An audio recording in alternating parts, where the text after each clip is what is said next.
कस्में वादे प्यार वफा सब बातें हैं, बातों का क्या।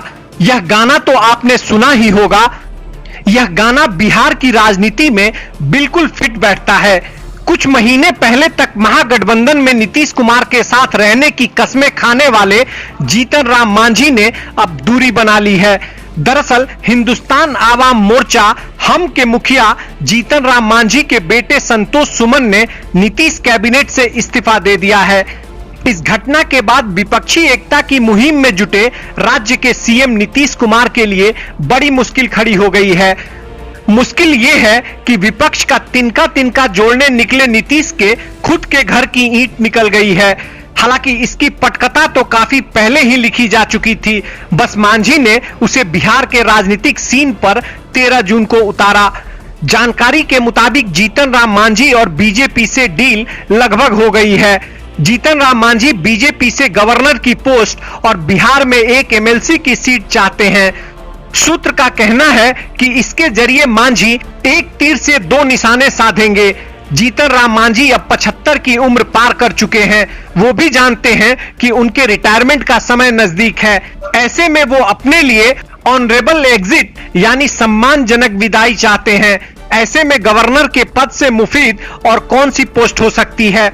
साथ ही मांझी अपनी विरासत अपने बेटे संतोष सुमन मांझी को सौंप चुके हैं। वो तो उन्हें बिहार के मुख्यमंत्री पद के काबिल भी बता चुके हैं। मांझी चाहते हैं कि अपने रिटायरमेंट से पहले वो बेटे का बेहतर भविष्य पक्का कर दें, इसलिए उनकी डील की ये दो शर्तें हैं। बता दें कि जीतन राम मांझी ने पिछले महीने अमित शाह से मुलाकात की थी। तभी से अटकलें लग रही थी कि वे महागठबंधन का साथ छोड़कर एनडीए का हिस्सा बनने वाले हैं। यही वजह है कि वह कभी बेटे को बिहार का सीएम बनाने की मांग कर रहे थे, तो कभी लोकसभा चुनाव में 5 सीटें मांग रहे थे। मांझी की पार्टी महागठबंधन से गया, औरंगाबाद, जमुई, सीतामढ़ी और शिवहर के अलावा खगड़िया सीट की भी मांग कर रही थी। मांझी की यह चाल सियासत की समझ रखने वाले जान रहे थे। वे मानकर चल रहे थे कि मांझी महागठबंधन से अलग होने का बहाना ढूंढ रहे हैं। अब मांझी के बेटे संतोष सुमन ने मंत्री पद से इस्तीफा देने के बाद नीतीश कुमार पर गंभीर आरोप लगाए हैं।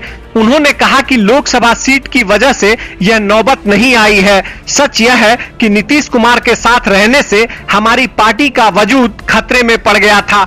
इस्तीफा देने की मूल वजह यही है। बता दें कि संतोष सुमन अभी विधान परिषद के सदस्य हैं। मांझी ने जब एनडीए छोड़ा था तो नीतीश कुमार ने उनके बेटे संतोष सुमन को एमएलसी बनाया था। कहते हैं कि नीतीश ने उस वक्त भी संतोष पर डोरे डाले थे। वे चाहते थे कि संतोष जेडीयू का हिस्सा बन जाएं। नीतीश के प्रस्ताव को जीतन राम मांझी ने नकार दिया था।